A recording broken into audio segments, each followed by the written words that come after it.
afternoon, good evening, and I welcome you to Campfire TV and Uganda Crossroads. What you're doing right now is a great opportunity for all of us in Uganda and, of course, the world at large. So I want to thank you so much for joining us. My name is David Lubuurwa, the host for the show.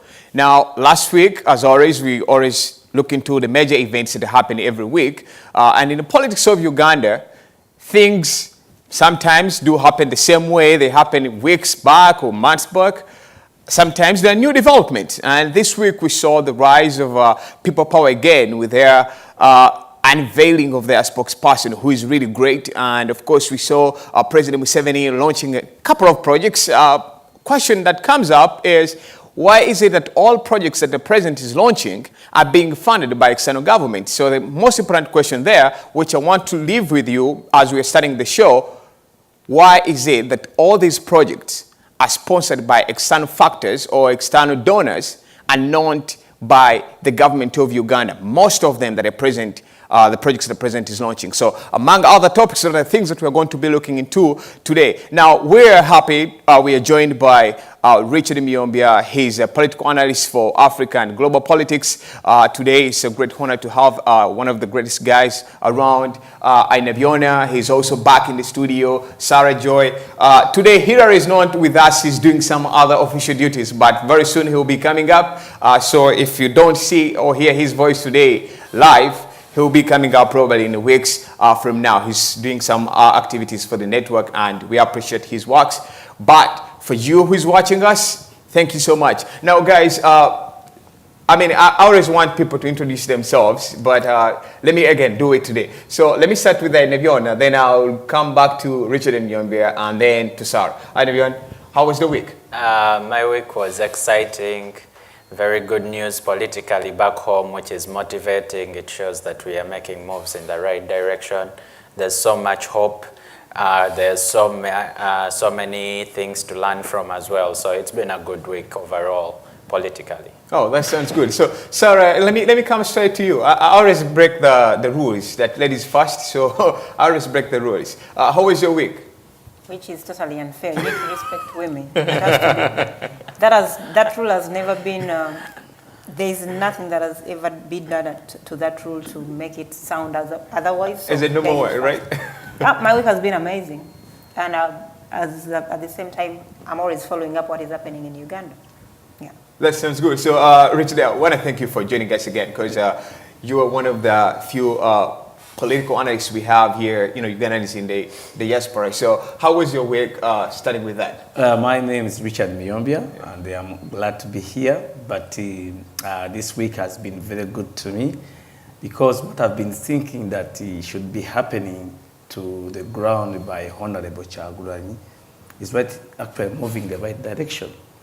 But he has to do more, and ask people that are following him or that are watching from outside also have to do something more, because now I see that the time of defeating the injustices in Uganda is moving closer by closer each day. All right. So I want to thank you so much, guys. Let me not jump the issues. Let me start with the new spokesperson for People Power Movement. All along, I personally have been asking you guys almost every day, when are you guys coming up with somebody who is going to be representing the organization? Somebody will be attacking as media to give us answers on what is on ground in People Power camp. Sarah, let me start with you.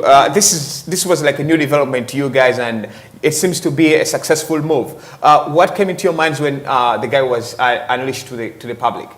Definitely, it was a very good move for us to have a spokesperson who is going to address, because you've had so many people, you have so many activists that are doing their jobs and are doing an amazing job wherever they are. But you had the self-appointed spokesmen as well, and women. We needed to have something formal, or have someone formal to address these issues the way we want them to be addressed, especially if issues are coming from the founder of People Power, or if he needs to communicate something official. And he's been spread so thin. You notice all TV programs, it's either Bobby Wine appearing. Right. Now we have someone to to feature at these political debates. You saw him at the front line. He performed very well. And again, I think it's about time we start restructuring and kind of, even if it's a movement, it's not a political party, but also revolutions and movements are properly structured.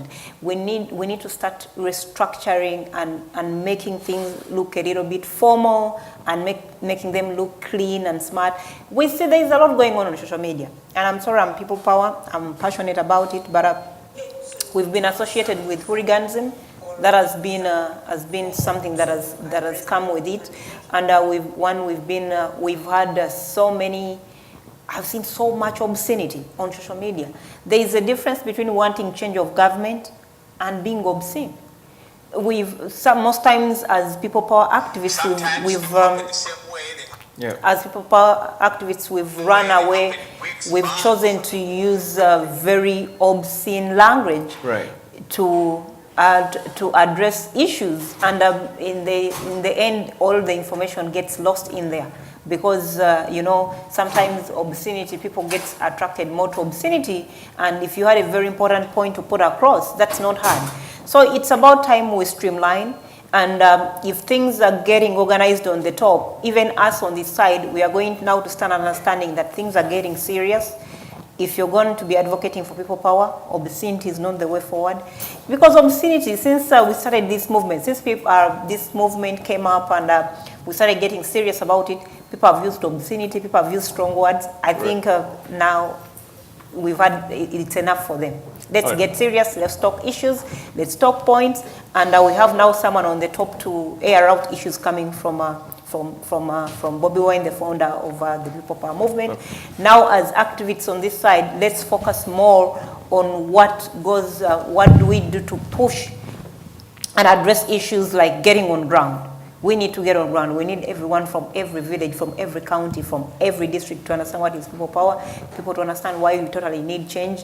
And we need now to be more focused. We've been called hooligans before. We need to a kind of step away from that. We cannot be proud. Yes, I see people saying, oh, we are proud hooligans, but let's show them different. Because if we are going into this campaign, we are advocating to all. We are cutting across. We want the middle class, we want the low class, we want what you would call the A-class Ugandans. Elites. Yes, we need everyone, because every vote is important for us to be able to win this 2021 election. So it was very good, and I'm really proud of Joel. He did an amazing job. I saw Ofonopondo trying to intimidate him. That's where I was going. Yeah, he tried to intimidate him before even the tweet was before even the front line. He put up a tweet trying to intimidate him, and what was very interesting in that tweet, he made a typo, and Joel picked on that typo. He said, "My dear, if you've been a spokesperson, you should be able to polish your." Let me pose the question to you before I go to the item here. Is he trying to start the media war, or the Rose War? I think Ofonopondo is just trying to be petty, because already on social media, you must have noticed there was already, guys how they can be gullible on social media. They had already put up pictures of him and Joel, and they were saying Ofonopondo is the Mogezi, the other is the spokesperson, making, it comes out, it looks like he's better than this one. So I think that got into his head and it became so gullible. So he was trying to kind of intimidate him, thinking he's the type that can be intimidated. But for Ofonopondo, forget Joel is a young man. He's motivated. He has all this energy.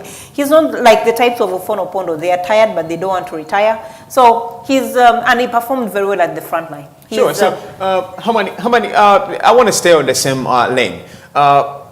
Is he the right vision of people power? Is Joel the right vision of people power? When you look at finances and all that, how is people power going to sponsor such a guy who is very eloquent, smart, and First of all, is he the right person? Definitely. He comes from a background of journalism. He is used to being in front of cameras. I think it is a smart move. I've never imagined anyone more intelligent than Robert Kyagulanyi, because his choices, they're unequivocal. There's no way you can doubt them. we had, as people power, there was a problem between us who were already people power and the people who were still oppressed, who are overtaxed, the people who call themselves the elites. And fortunately, or smartly of Mr. Robert Kyagulanyi, he picked out someone among that population, you know, someone who's employed, someone who, you know, can afford a few things here and there, is overtaxed but can still afford a livelihood. And then, you know, closed the gap. It's kind of a bridge between the so-called hooligans and the elites, you know, like he closed that gap where, like she said, you know, there are people swearing. But I understand the people who are very upset clearly on social media because, like I said, that Maslow's triangle, you know, when someone, and you need to pay attention to this, people who can afford food, shelter, medical services and education, the basic needs of man, they are the ones who say, oh, you guys are so rude, you guys are so loud, you guys are hooligans. Now, someone who can't afford any of those things is at the bottom of this Maslow's triangle, and so their esteem needs, which are up, so the elites' needs are esteem needs, they are already up there, but this person, the so-called hooligans, they can't afford a meal. They can't, their houses are being broken, like in Lusanja, currently apart, people's land is being grabbed. And you don't expect someone who worked so hard or who has been in an area for so long, you're grabbing his land and you're expecting them to be polite, you know, about the issues pressing them. But my point is definitely, to answer your question, is this is an impeccable choice by Mr. Kyagulanyi. There's no doubt he's the best man for the job. He's been on media outlets. These people have been in existence. FYI, if you didn't know, like, these people have been talking about people power and they've been advocating for it. They've just not been unveiled like he was. And so much hope, much hope. Sure. Let me go to the people who are watching us live. First of all, I want to thank you and ask you to share the program. But there is a question that we ask you to answer to tell us what's really going on. Why is it that every project the president of Uganda, President Museveni, is launching is funded by foreign government? Today, as we speak, was launching a project in Karamoja and other in those regions, and it's also funded by another government. So the Chinese are funding most of the infrastructure developments that we have in the country. So why do you think all these projects are being sponsored by foreign governments? Can't our taxes work on these projects? Tell us what you think as you share the program. So let me come to Richard. One of the things that on the issue of Joel's, appointment as a leader and as, of course, a spokesperson for, the people power, is he's seen as one who is going to make the movement vibrant in the youth. Mm-hmm. And does it make sense to you as a political analyst for African affairs? Yes. Good afternoon, viewers, or good evening, viewers. It was a very good move that Honorable Kyagulanyi did.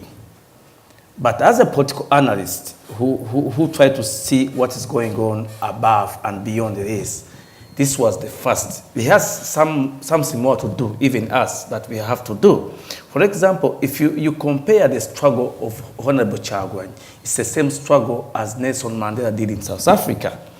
So because of the things that we are going in, the oppressed people that we are putting on the black man in South Africa, what Mandela did was to pick up his best friend, Oliver Tambo, and say, look, we are going to work with you in this struggle and we must share responsibilities.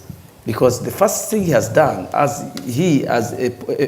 someone moving way forward, was to get someone who will speak for him. But what he has to do more is to pick up someone in the diaspora. Because what Oliver Tambo and Nelson Mandela did was to say, look, these people in the end, because if you look at exactly what this man, the one who is killing people in Uganda, the man who killed people in Kasese, who is this man, the army man? The general, I forget his name. The general that is, Well, is saying, he said that you people, if you try to defeat us in government, we shall actually arrest you and take over government. Actually, what is going to happen in Uganda if we are not careful to see that we are moving very quickly in this? There's going to be a takeover, a military takeover, because the sun has not tested the power. So what we need is Honorable Chagwan to defeat Museveni on ground, but at the same time, we need him more to get us people into the diaspora, a leader that will act on his behalf, on behalf of the people power, when trouble comes, to move the people power forward. Because at the end of the day, if you see what they will do, they will actually arrest him because they have tried it. If you see what happened recently, we call it a political uprisal.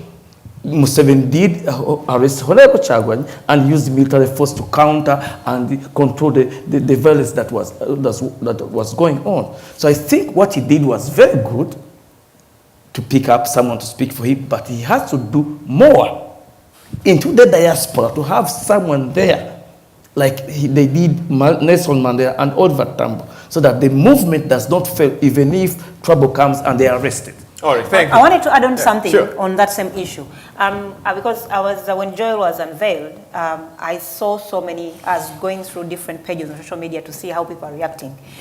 Some of the people were kind of taken aback because they thought Bobi Wine was going to choose among one of his friends or one of his family members, because most of his family members are now politically aligned. And I want people to understand, you're dealing, one, I respect and give it to Bobi Wine, he's very intelligent. And people should always give that to him. He's very intelligent. And again, if he had chosen one of his, because one of Bobi Wine had, most of his friends are friends who have been with him for a very long time. They are very close friends, 10, 15 years. And sometimes when you're friends with people, there are things you're not going to tell them to do. There are things that are, because sometimes friendship moves from friendship to brotherhood. Just imagine Nobiani was chosen as the spokesperson. I'm not saying he cannot do the job, but he's Bobi Wine, almost his best friend. So we needed someone who is completely outside the league of friendship. Outside the league of friendship. But Bobi Wine has so many friends who are conflict of interest. And I know very well his friends are really in support of him. And I had some people mention someone in the diaspora, I've forgotten the name. They were saying, why wasn't the person chosen? There's this other person. I think for the start right now, the choice was really good because they had to choose someone on ground. Just like he mentioned, you can have another representative in maybe someone who speaks for the diaspora, who can bring the diaspora together, and who does, because we are going into a stage of fundraising, he needs a lot of support. Bobi Wine needs funds, and it's the diaspora that is going to provide the funds. People back home do not have money. People back home are looking for the way to feed here and there and take care of themselves. The diaspora can save $100, $200, because most of them are in countries where people are employed, so they can save money. So maybe we need someone to collectively manage the diaspora in terms of when we come to the areas of funding. But at this point in time, we needed someone home, because if you choose someone in the diaspora, then we needed a representation in the front line. We didn't have a resident on the front line. We didn't have a resident, we don't have a resident on the show on NTV. We don't have a resident on shows on Bukele TV and other radio stations. We need a resident. And I saw comments where people said, oh, you had to choose Uganda. And I'm like, let me tell you one thing. You are going to, there are so many petty things you're going to pick up. But at this point in time, it could have been anyone from any tribe. It could have been Imicholi, it could have been, that's the perfect person he could find right now. And it's so amazing that it's a person who is going to do the right job at this point in time. And in the future, we can have more people, because this is a movement. This is not a political party. It's a movement. But it has not taken away from, because he's a spokesperson, but the activists can continue doing their work. We are here, we are not paid by people power. We take away our time, we kill. This is us losing money from work to be able to be here. And I wanted to address something he said. And this is something that this is something I've addressed from the beginning.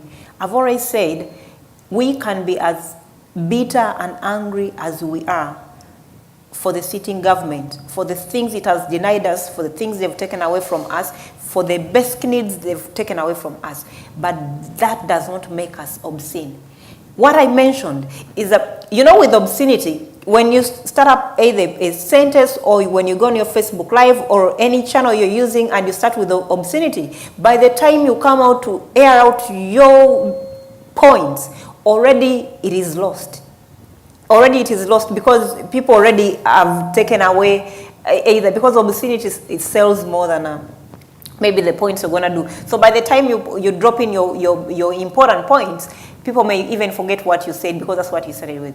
We can be hooligans, but let's be hooligans who air out our grievances. Let's demand for what we need. Let's not start off by, let's not sit wherever we are. You're on Facebook or you're on anywhere. Let's not use because obscenity is not going to take Museveni out of power.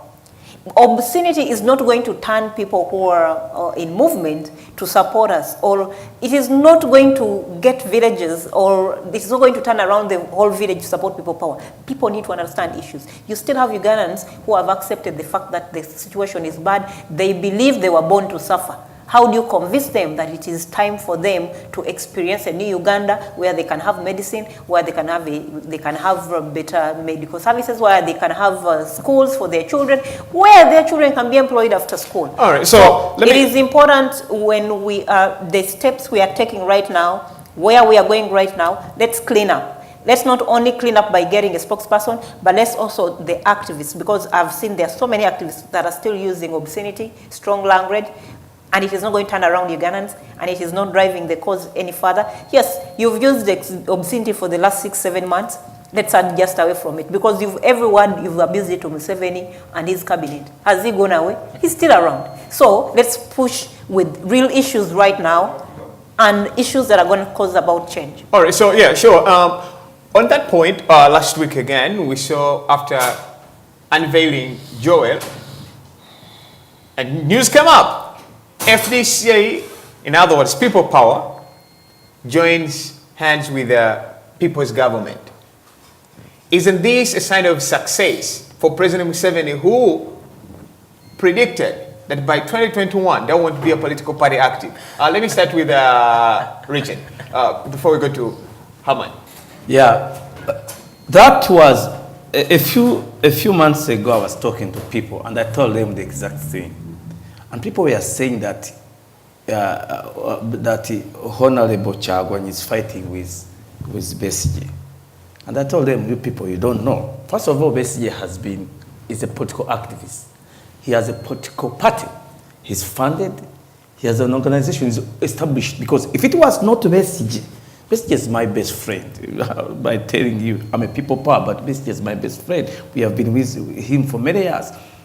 But if it was not Besigye, we would never have got out where we were in the ditch, in the pit, to be where we are. Now, this is the question. For him, he cannot just sit down as a man and say, look, now Honorable Chagwana have come. I'm just going home to see it. No, he had his values why he went to the bush and why he's fighting for the struggle.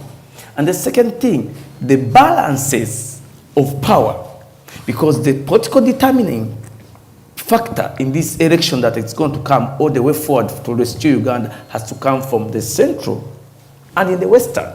There might some areas that the Honorable Chagwan might not perform very well, but Besigye might bring people on board. So in the western, this is going to bring people on board to defeat who? To defeat Museveni. Yeah, I like that coming together. Plus the element of doubt. Because if you look at the election of what happened in Congo, the rigging of the election, because the man in power saw himself being defeated and opted to work and give the vote to an opponent, to the one, not to the one that was pushing him out. Because if you look at Honorable Chagwan, he wants to push out Museveni and his policies and his system of government to make a new Uganda, of which Museveni and his looting comrades don't want to lose. So now if you see them coming together in an election, that means Uganda is moving to the right direction. All right, right direction. So Irina, with that, let me put it this way, my side. Okay, they're together. We see the DP bloc and we see these other organizations. Don't you think there's going to be conflict of interest there? Every time, I mean, every time you have people, I mean, as we sit here, I disagree with Sarah, I disagree with him, I disagree with you, and we agree, but there's one major thing that bonds us. Every time people, even husband and wife, you know, there might be, you know, what should I call them, roadblocks or hiccups, but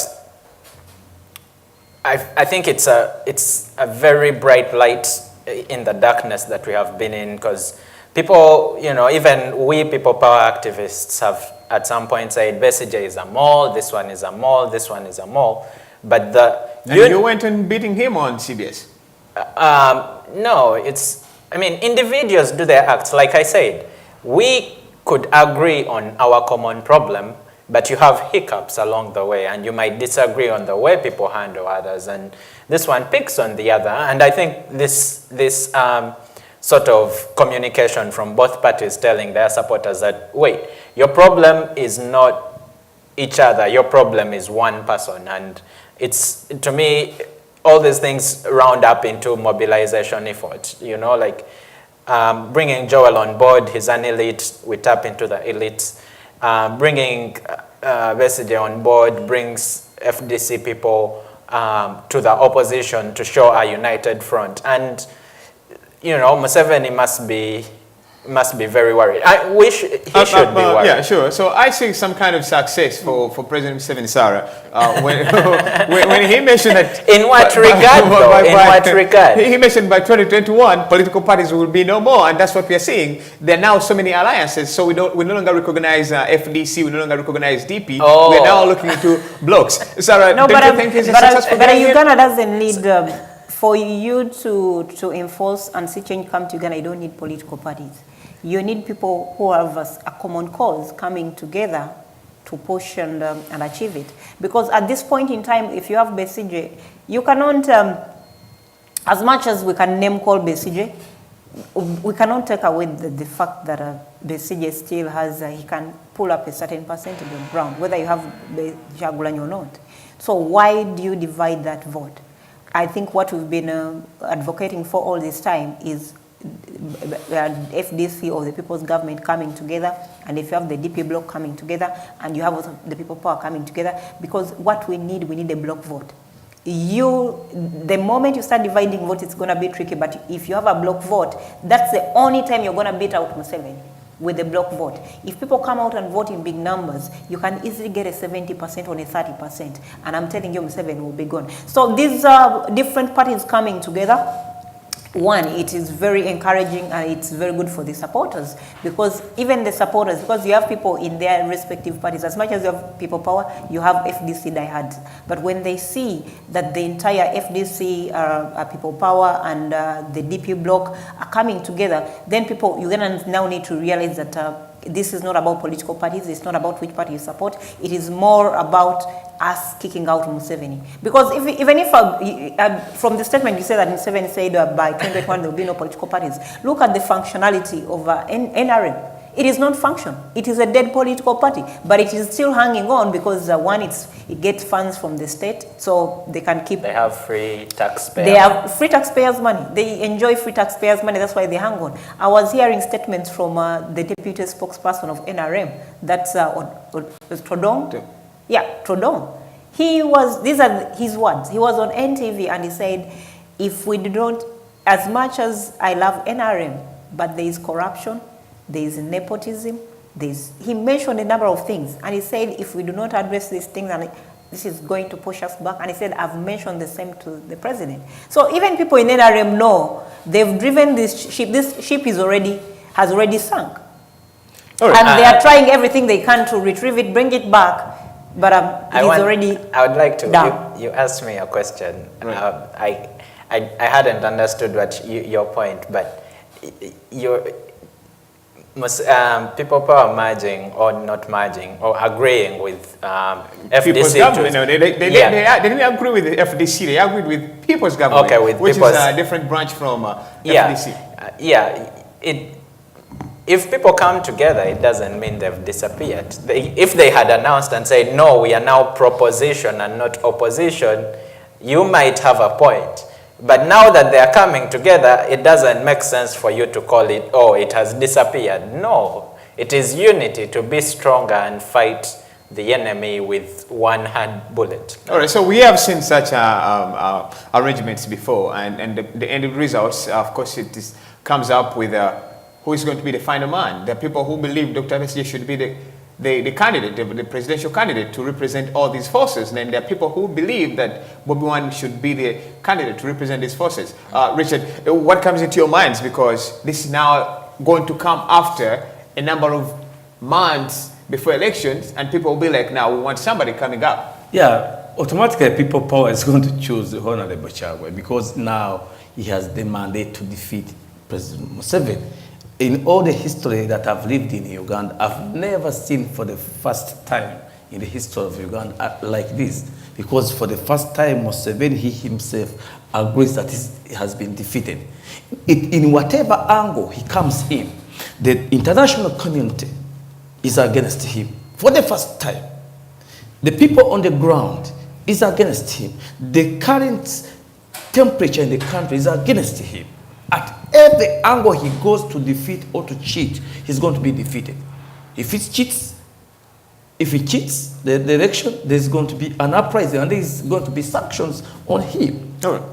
Okay, so this is alliance of the people power and the people government, and the things that are happening in Uganda today is gone. So let me borrow some ideas from South Africa. I mean, we have to agree this is part of Africa, and the reason why I'm borrowing some ideas from there is because Julius Malema, we saw him as a potential president coming up, and when you look at the elections, 6 million youths, they did not engage in they didn't go to vote. Doesn't that communicate to you guys who believe in the people power that is a very great force? That's what we saw in South Africa. But you cannot compare South Africa to Uganda. South Africa is completely a different, what I would say, they live in a completely different space, economically, socially, and in all. This could be, the level of lacking between the youth in South Africa is not the same as the level in Uganda. How many Ugandans do you have in South Africa looking for jobs and working there? How many South Africans do you have in Uganda working? How many South Africans do you see flocking Uganda to work there? So comparing these two of the youth not voting, maybe they are comfortable. Just like what you see, what has been happening in Uganda for the last two elections, 2016 and the one before, so many youth did not vote. I think the first time I ever participated in voting in my entire life was 2016. That's when I cast my vote for the first time in my entire life. So, so many youth were not really even bothered about voting. But at 2021, you're going to see an influx of young people because before the young people felt they were not bothered. But right now, they are suffering the most. The old guards are holding jobs and they are not leaving. They are building, they are acquiring all this wealth to themselves. You find one individual owning all these arcades and charging people this crazy amount of money for them to rent. It is the young people with no jobs. It is the young people who are graduates or they fail to acquire proper education. It is the young people who cannot feed their families. It is the young people who are mostly disgruntled. You have 75% of the population that comprises of young people who cannot even get basic malaria pills when they go to the hospital, or who cannot even take care of their family because there are no jobs. So this is completely a new wave that is affecting young people single-handedly because mostly you see young people when you get to that age of you graduated or you're from school, your parents expect you to start looking after them. Now you have your ailing mother, she needs medication, and then you're looking at her. So they completely. We do not even want to compare the South African politics to the politics of Uganda. When you look at how the economy is faring between South Africa and Uganda, the economy, so when you look at in the African bloc, South Africa is not even looked at as a third world country.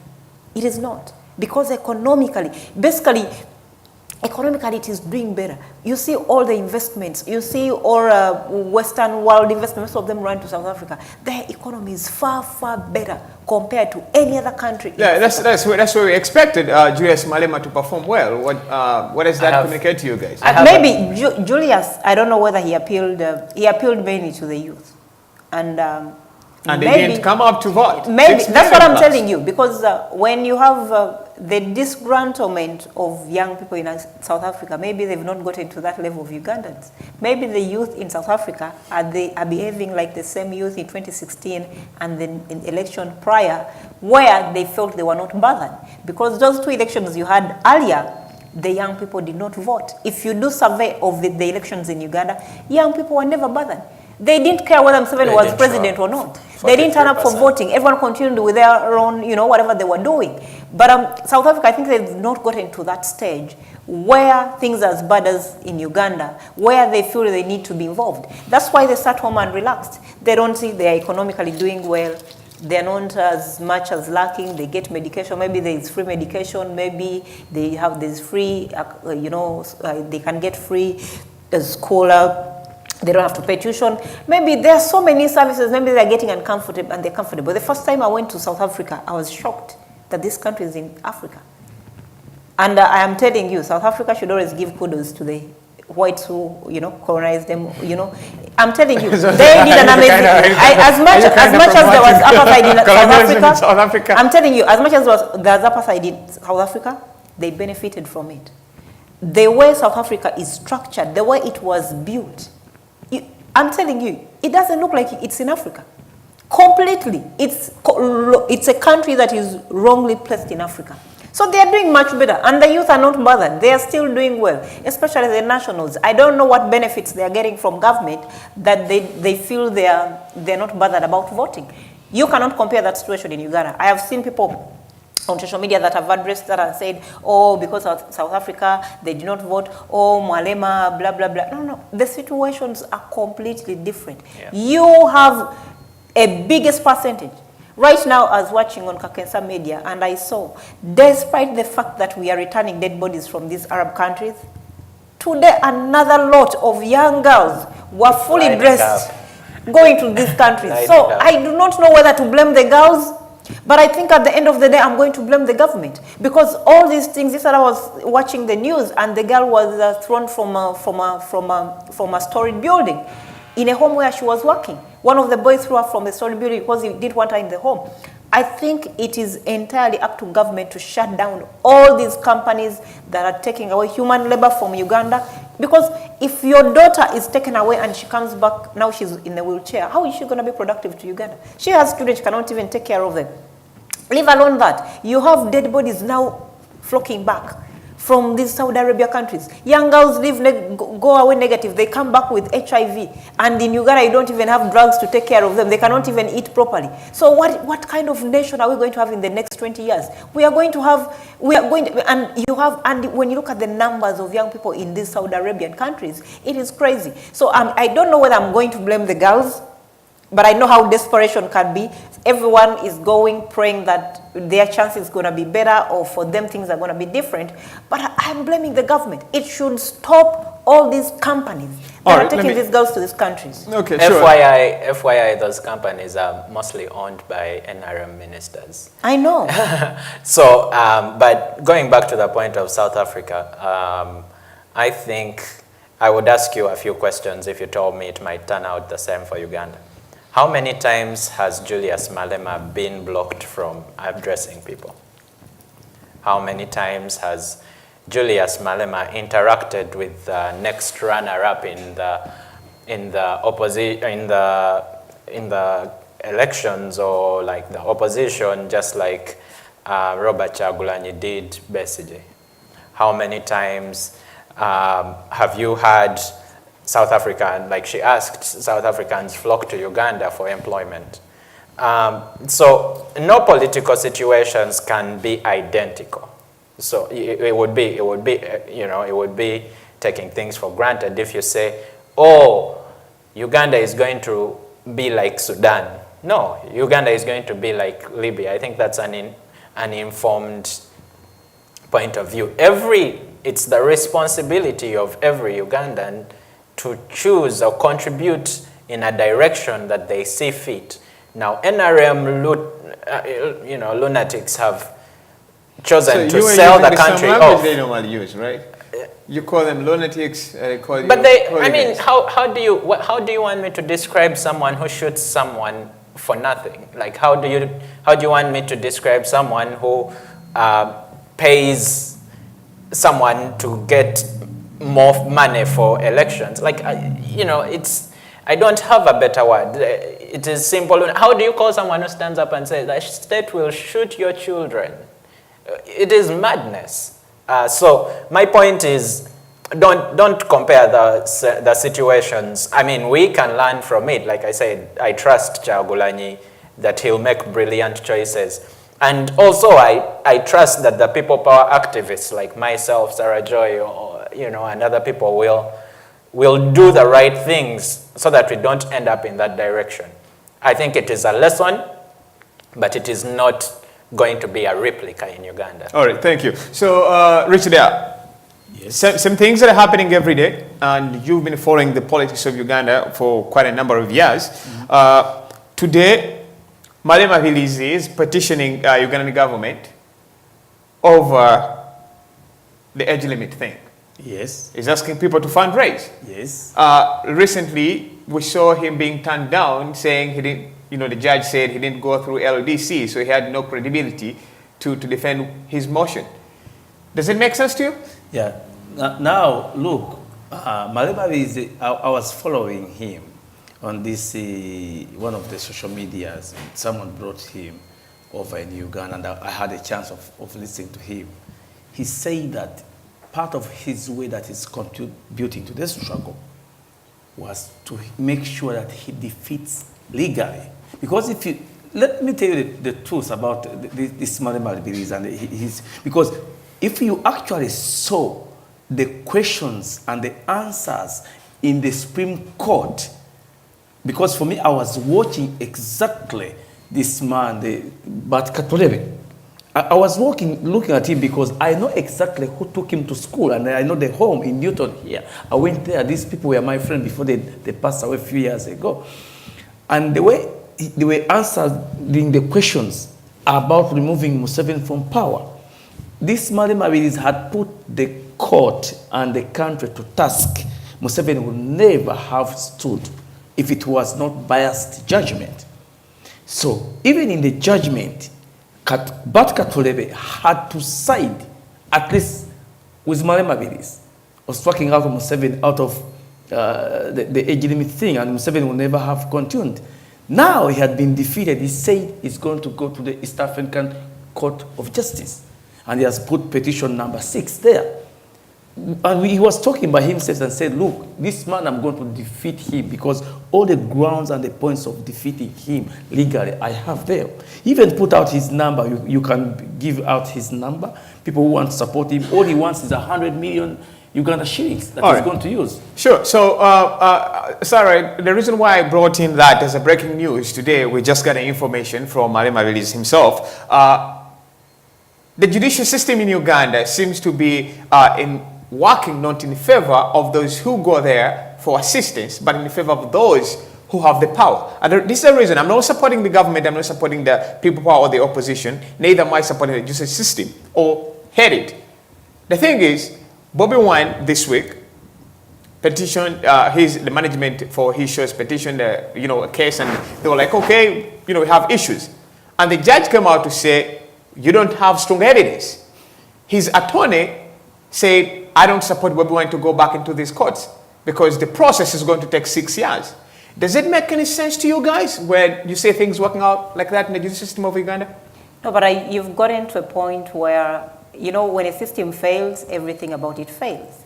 You've gotten to a point where nothing works.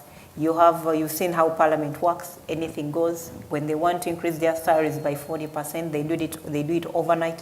When they want to give billions of money to an investor to build a hospital, an investor, it is done in an overnight. So there are so many things that are happening and going wrong in Uganda. So don't expect anything different from the judiciary. They are on a payroll. What do you want them to say? You want them to go against Museveni? Look at what happened in, there is a time when, the first time when Besigye petitioned there. I wasn't even surprised at what came out. Because, and that's why you say the second time Besigye never went back to court. Because they are working, basically when you see how they're working for Museveni. Marema is one of the reasons they gave him. I think one of the things that I read about was he was not the right person to petition because he wasn't a member of parliament. But a citizen of Uganda, by law, is allowed to petition. You don't have to be anyone. You don't have to be a member of parliament. You don't have to be anywhere. You don't have to belong anywhere. A citizen of Uganda can petition. So for you to attach petitioning court just because it is that someone must be this and that.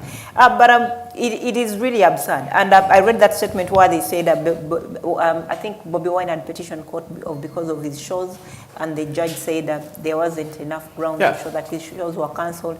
But then I pity these judges because you know, it is, there's a statement that they always say that it is sober to be paid to be foolish. Because it is very clear, all the evidence is there, even if you want it in print, even if you want it in visual, even if all the evidence is there. You have, for example, the last event, police cleared it, and on the day of the event, they canceled the event. So you do not, if you say they don't need compensation, these people have been putting in money, they've been advertising, they hire a place, they have all these instruments that are supposed to put up stages, come to the venue, and then on the day of the event you block them. So it's basically common sense. So for you to come out that, and say, oh, there are no grounds for you to sue because you do not, you don't see that the events or his shows were stopped. When you have visual, you have audio, you have print, then that's enough to tell you the judicial system has also gone to the dogs. All right, sure. So you know, we are fighting the same problem over and over and over. But when I was starting the show before we close, I started with President Museveni's new system of launching projects per project, and of course that's how you know it's election time. One of the most important things is I haven't heard the Electoral Commission declaring that now people are free to campaign. I don't know what comes into your minds, because every campaign, when you look at President Museveni's social media accounts, they're like campaigns have already started. Richard, you've been following up these stories. What comes into your minds when you look into things like that? Like launching, look, let me tell you this, the first thing. Right now, the temperature in the country of the youth is at the highest. And if you look because President Museveni is a Marxism, practices Marxism and communism and socialism. And if you look at an example and bring in Cuba, you know why the Cuban was able to get out of where it was to where it is today? It was 3 factors that Museveni must be aware of. The first thing was the youth. These people, you cannot control them. And employment. Okay, and music.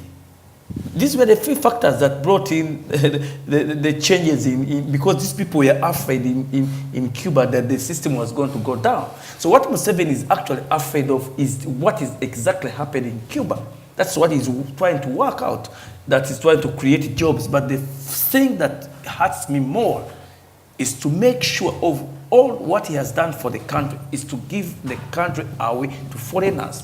The jobs don't belong to the Ugandans. The factors don't belong to the Ugandans. So what you're going to see in Uganda that I don't like is people waking up in the morning to go and wear black overalls or blue overalls like in North Korea, and then they walk in and go and work for $50 a month. That is creating jobs. If he had never done what he did for the country to make sure that the country does not go to that extent, because if you ask him for the last 33 years what he did for the country, he said he was building security and the military in the country, to militarize the country so that he can carry on and his grandchildren forever and forever. Instead of transforming the country, because if the country had been transformed right from the beginning, and if there was no over-biased and over-taxation of the population, in Uganda, jobs would have been created if the system, economic system of the country had been transformed to where it is today, to capitalism. Because as a Marxist, Museveni does not believe in capitalism. Let me put it this way.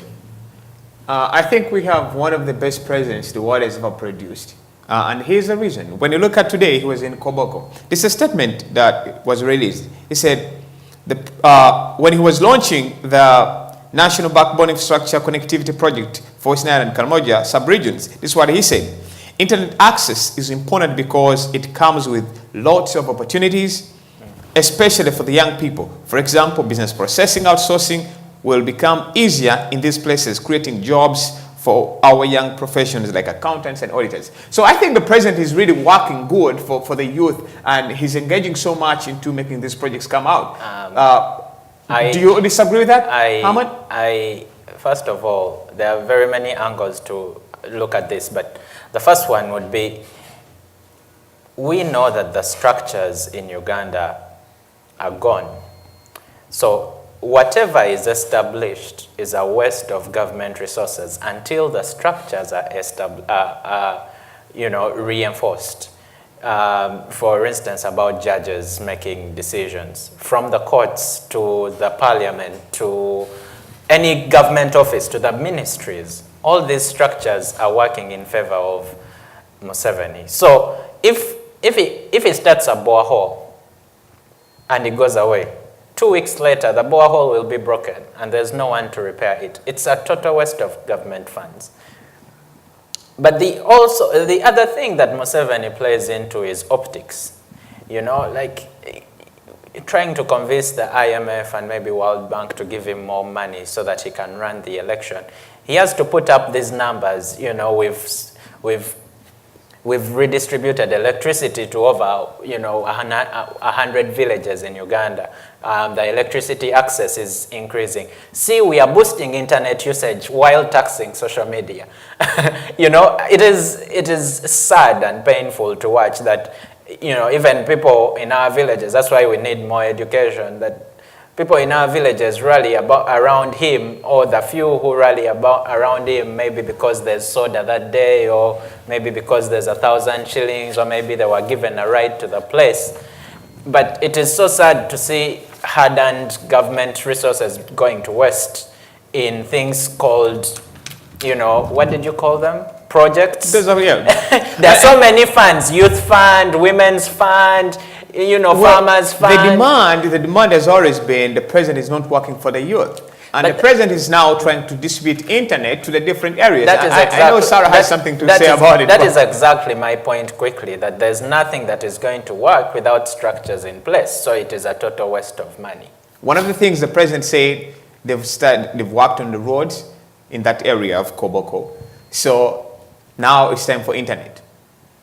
But you see, you have all these taxes. You have social media tax. Then on top of that, people have to buy airtime.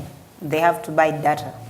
And they can't afford food. And they can't afford it. So why are you giving them internet? They can't afford food, they are buying internet bundles. So why internet bundles? To see when there's famine. To see what?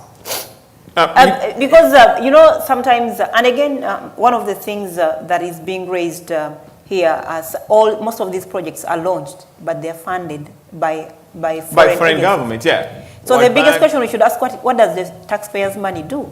So I think what has happened in Uganda is the taxpayers' money goes into the pockets of our few individuals who are serving government, the ministers, Museveni, because you saw how his State House budget has moved from 50 billion to 410 billion. So that's what our taxes do, that they have to depend on borrowing. But what I want Ugandans to understand, whatever single coin, any single coin that is being borrowed, it is you, your children, and your grandchildren that are going to pay. We've accumulated the debt so big that even our children's children may not be able to. It is going to take maybe 3 generations to pay that money.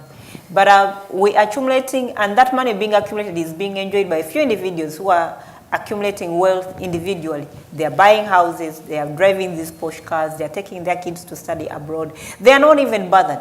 They do not care. And then maybe in the next generation, their kids will not be in Uganda, they will settle abroad. So as poor Ugandans are suffering, paying off the debts, their kids will be enjoying life abroad where they don't have to dig into their pocket to pay such debts.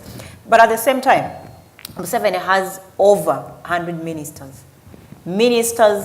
Cabinet ministers, state ministers, he has RDCs, he has all these kinds of people. Why is Museveni opening up toilets? Why is Museveni the one launching toilets? Why is it Museveni launching boreholes? He's promoting hygiene. Why are you appointing over 100 ministers, cabinet ministers? You have over 200 state ministers. You have these RDCs. Why are you launching boreholes? Why are you opening up toilets? That means because why are you taking the roles? Why do you appoint people that do not dedicate to do the work? Why is he wasting taxpayers' money paying these useless ministers when he can do the job alone? That's the question I'm asking.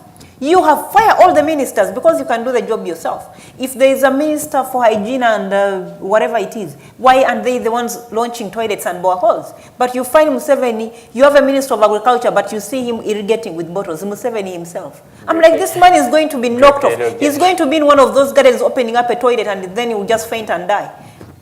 It does not completely make sense for a leader. And I think, just like you said, he has started early campaigns. And it is so hypocritical of this sitting government to stop opposition leaders, even, for example, Bobi Wine to perform because he knows when he performs, usually Bobi Wine's music is interactive. He will sing, but at the same time he will still away 1-2 minutes and he speaks to his people. But if you're stopping the likes of Bobi Wine from even holding musical shows because you think they're campaigning early, I saw what they did to Dr. Besigye. They stopped him from talking on different radio stations. They've been arresting him just because they're claiming he's campaigning early. And then you have Museveni in Koboko. He has taken all the kinds of Bebe Cools, all these musicians to perform. He's campaigning himself, but he's stopping all these other people from campaigning. But at the same time, do you know how much money that goes into? First of all, they have to pay people to be at those rallies. People are coming because they've been promised transport. People are coming because they've been promised a soda. If, for example, they can give us a budget of what went into Koboko, you would be shocked at how much money they gave just the residents of Koboko just to attend that. And this is what has been doing. That's what they've been doing for the previous years. But at the same time, Ugandans are getting tired because today you're giving them food. What are they going to eat tomorrow? But for me to conclude this, I would say if he wants to do all this work alone, because he has taken over all the work of all ministries, you will find him launching toilets, you find him launching boreholes, you'll find him in hospitals. Museveni is everywhere. Let him fire these ministers, cabinet and state ministers and all the RDCs, and he saves Uganda that money. That money expense would be, yes, that expense would be good to buy medication and we restock our hospitals. Then because he has shown us he's macho, he's Iron Man, he can do all these things alone. So why are you having all these useless ministers who do not perform? All right, so before I leave you, one of the things you talked about is the government stopping opposition from engaging in media. And one of the most developing stories that happened last week, which are still developing out to today, former mayor candidate Francis Babu attacking Mutabazi when they went for a meeting, and it was really very interesting how people were acting and reacting against this. So, is it the government supposed to regulate these media houses? Sarah, I want to start with you. No, but your regulation of media houses does not entail hiring and firing. Mutabazi does not own any of these stations. He doesn't own Metro FM, which belongs to Babu. He doesn't own NTV, NBS. He cannot fire and hire whoever he wants. Because you cannot start firing people. You cannot write letters to these media stations and telling them they should fire so and so because they reported about Bobi Wine. I have seen so many people being attacked. They've questioned, in fact, they forcefully called in people who are running Ghetto TV, which is an online page, Facebook page, and they were asking them forcefully to register under UCC. When did UCC start managing people's Facebook pages? Because sooner or later, UCC is going to tell us to register our Facebook accounts. So long as you have a following, you're going to be forced to register with UCC. This government is totally running its illusion. In fact, when they called in people for Ghetto TV, the things they were questioning about that they are hurting the president. They are saying things that are hurting the president. Why are you doing this to the president? The first questions I was asking, does this man think that he was God sent? Does he think that he owns Uganda? That all Ugandans are supposed to dance on his own tune? Or because if you start threatening Facebook pages, he doesn't own it. Because just imagine if the owner of Facebook was in Uganda. All our Facebook pages would be off completely. we would never be on Facebook. It is only those supporting movement or Museveni that would be allowed to open up accounts on Facebook. Yeah. Because if you're questioning, if you're telling a page, a Facebook page, you do not regulate, and it's an online page, it does not have an office because you would regulate that, and you're telling them they have to register with UCC, then that means you're beginning to infringe on the rights of Facebook. You do not own that. Already you infringed on their rights by pushing people to pay social media tax, because already people paid data for that. So Babu was extremely 100% right, because Mutabazi is overstepping his boundaries. You cannot, as a media, as someone in charge of regulating media, Mutabazi is an engineer. Maybe he's in the wrong profession. Maybe he needs to go back and study a little bit about journalism. You cannot start telling people, because you see, I feel bad for these journalists, because they go to school, spend 3-4 years studying to come out and be professionals, and now they get to the field, and these politicians who are self-centered, because Mutabazi ceased to be the head of UCC. Who make laws? Politicians who make laws that govern the country. Mutabazi ceased to be a head of an independent organization. He has become an NRM, spokesperson or advocate, because you cannot start telling people that they're hurting the president. You are an independent, you're heading an independent body of which you're supposed to be neutral. You're not supposed to side, because one of the things I heard, they were asking one of the publicists, head of publicity in UCC, Sabita's team, that if you're giving us all these guidelines for us to follow, you want to hire and fire for us, do you do the same to UBC? Do you tell UBC what to air and what not to air? Or when UBC is covering only the president, they don't cover any other opposition leader? Yeah, because it's state network. No, but does that make sense? It doesn't make sense. Does that make sense to you? They're supposed to be a media outlet. A media outlet is supposed to be balanced. But if UBC cannot cover all the other, it cannot be balanced to cover all the other opposition leaders, and then you're busy giving regulations to independent companies that have, because right now, if you tell NTV and ABS not to cover Bobby Wine, that's how they're making money. That's how they get viewership. Bobby Wine is the most selling thing out of Uganda right now. In fact, I tell people, if you're on Facebook, I have seen people who have been beating down, for example, bloggers beating down Bobby Wine on Facebook, and their followership has just dropped like that. He's the most selling item in Uganda right now. You either like him or not, you either talk about him or you talk about him. You have no option. Right. You have to keep talking about it, because media houses, just imagine they run a day minus reporting about Bobby Wine. Okay, just sure. imagine they don't report about his arrest, they don't report about his spokesperson. Media houses, they'll lose viewership. They'll lose viewership completely. So, Haman, any sense you get from people, Babu, fighting against the regulator? Yes, I feel bad for, everything Sarah says makes sense, but I feel bad for Museveni's people, because, for instance, Captain Babu was once one of them. So people who are refusing to understand and accept the situation that the country is on and actually move and start. This is the song that Bobby Wine's recently released, Sirwana Nawe Nwani Diragwe, People have blatantly said, no, a hooligan can't run the country, or this and that. One day you're going to start your business and you'll end up in the shoes of Captain Babu, because he's one of the NRM diehards previously, So Mutabazi has issues, he has mental issues, but we don't have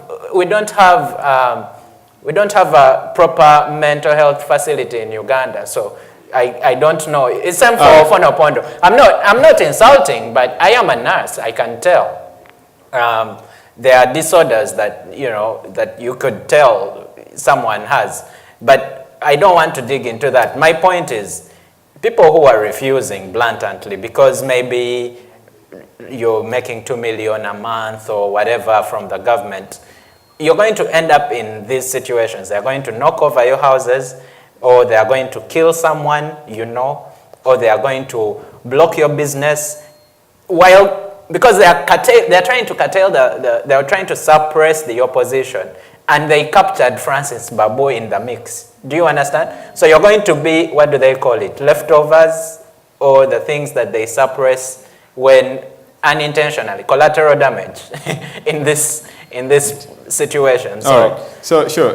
Let me finalize with Richard as we close because we're running out of time. Captain Babu is fighting against the media, and one of the most important part is the ministry has the powers to regulate all these media houses.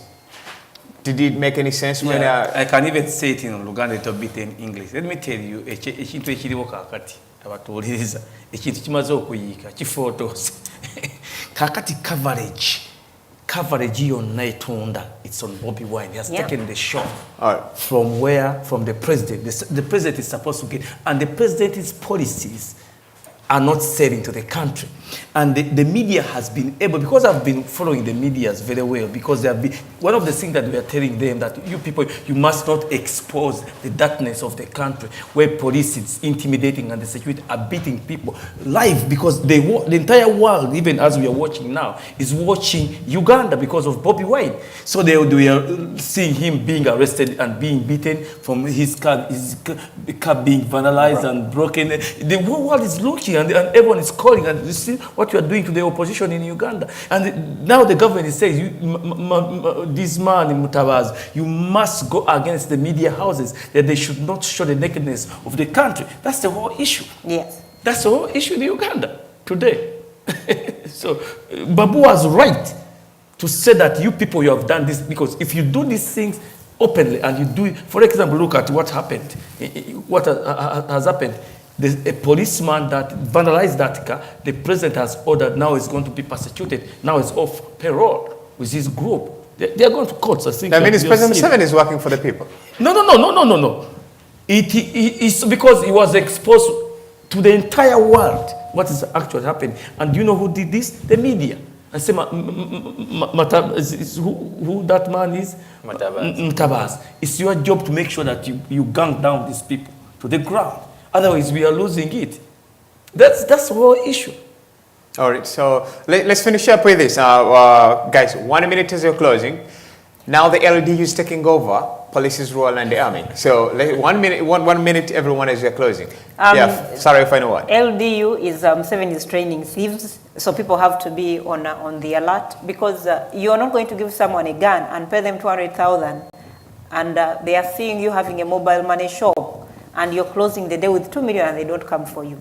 You know what happened before? Unless people have not been following. LDU before turned into the Chifesi that there was a notorious thief in Kampala. I'm forgetting the name. Who used to terrorize and break into banks. He had a very notorious crew in Kampala. Black? Was he black? Yes, black. But if you go back and study the history of black, all that entire crew they used to work with, that is the crew that came from LDUs whose guns were taken away. Because we've had LDU before. When they took away guns, these guys remained unemployed. Some did not give back guns. Already they knew how to operate guns, and they became thieves. So what you're having, Ugandans back home, you have to be vigilant. Museveni has just trained more thieves. But thieves, you know, you've been having thieves with pangas, thieves with hose. Now Museveni has trained thieves with guns. You have to lock up your house very early. Don't move with money with you, because that's what he has done. Because LDUs are going to be paid how much? 200,000. You're paying a guy 200,000 monthly. Yet a woman is manning a mobile money store and she's making 2 million a day. And you think that guy is not going to go for that woman? So people be vigilant. And I do not, because what is LDU going to do? First of all, what kind of training do they have? All right, so... And you see, some of these atrocities, I see what is happening in Kampala right now. I think when opposition leaders, for example, how you see the Bobi Wines, the other day I saw someone being manhandled and taken out of court. What I'm thinking, when such a situation arises, they are giving LDU uniforms, because the kind of manhandling is not coming from people who are trained at all. For you to train through the police school, it takes about 9 months. Sure. So, and these LDUs are trained for 2 weeks, and they're given guns. So Ugandans, be careful, because they've trained thieves that are going to rob you in a broad daylight. How many LDUs? And remember, we had the Chiboko squad before. Now the LD is Now taking the over, LDUs. protecting the face of the police. It breaks my heart, I mean, to see our country go to the dogs like this. But I also want to remind Ugandans, remember that story of ghost soldiers? Did you hear about it? These are all schemes, these are all schemes to fish, to scavenge for election funds. They say they registered 10,000 LDUs and they are actually 3,000. This is what, the former presidential candidate, people are so bold, like Amama Mbabazi, this is what he was involved in. There's payroll for 7,000 of the 10,000, but those people are non-existent. So Ugandans shouldn't be scared. There are a few who are, first of all, unprofessional, as we all know, but there are a few of them, and we shouldn't worry so much about them being around. We should be cautious of them, but we shouldn't be scared of them, because there are very few. And also, when I think about professionalism, I think about how low they are paid. Did you watch that video of Bobby Wine in court? How the lawyer was trying to grab on words to find something to hold himself onto. These people are not paid well. The lawyer for the investigator for Stella Nyanzi's case, these people are not paid. They are just struggling to find an opportunity to make money. They asked the investigator for Stella Nyanzi, did you investigate? He said, do you understand? Yeah, so my quick point is, we shouldn't be scared. As people who are seeking change, we shouldn't be scared of them. Sure. We should be aware, but we shouldn't be scared. And these guys they're sucking money out of, siphoning the money. So they're sucking money out of the government and, of course, other funds. Richard, the army spokesperson said these are well-trained individuals who are here to protect Ugandans with their property. Your final word. Yeah, let me tell you, viewers and listeners tonight, I want you to be following this and like it to other people. What you are seeing on ground today is what is going to be done in case of Uganda goes into the turmoil, because these people have been recruited for the purpose of one thing, to put down a rebellion in case the election is reached. So we must be careful not looking at media houses and social medias and sleeping and doing. We must have a way forward. So I propose the following way forward. We should have a Ugandan conference here in Boston. We should have delegates that are coming in all over the world here in Boston. We must be able to rescue Uganda to where it's going. Because once we are mobilized, we must be able to petition the United Nations. Because these people are going to kill our people if we just sleep. These people are going to kill our people. We must be alert that we are well organized to rescue the country out of the turmoil when these people are starting to kill. Because Museveni is going to kill the people. And lastly, I'm going to tell you what is going to happen in Uganda. We must put a draft constitution of how we want Uganda to be, the way we want it. We must not build a house where we don't have a plan. The last one of all the things is these other states that made Uganda as a country must come together and put draft constitution, stand by on the table of the UN, on the table of the American State Department, on the European Union, on the British government table, ready in a conflict resolution for Uganda, because these people, the LGO that has been trained, all the armies, the Special Force Command, the military are going to do turmoil in the country in case they are defeated, because they're one man's army. All right, so I want to thank you so much, the viewers who are watching us from wherever you are. We appreciate everything, and we appreciate the comments that have been coming in. Well, let's see what happens. Bobby Wine comes up, joins Dr. Vestia. Let's see how that coalition will lead the movement as far as people have always been putting it. We also remember DP Bloc and other political parties, organizations that are trying so hard to see that there is change. From us in the diaspora, we want to thank you so much. From wherever you're watching us from, my name is David Lubuurwa. See you next Saturday, same time. Have a great week and enjoy. Thank you.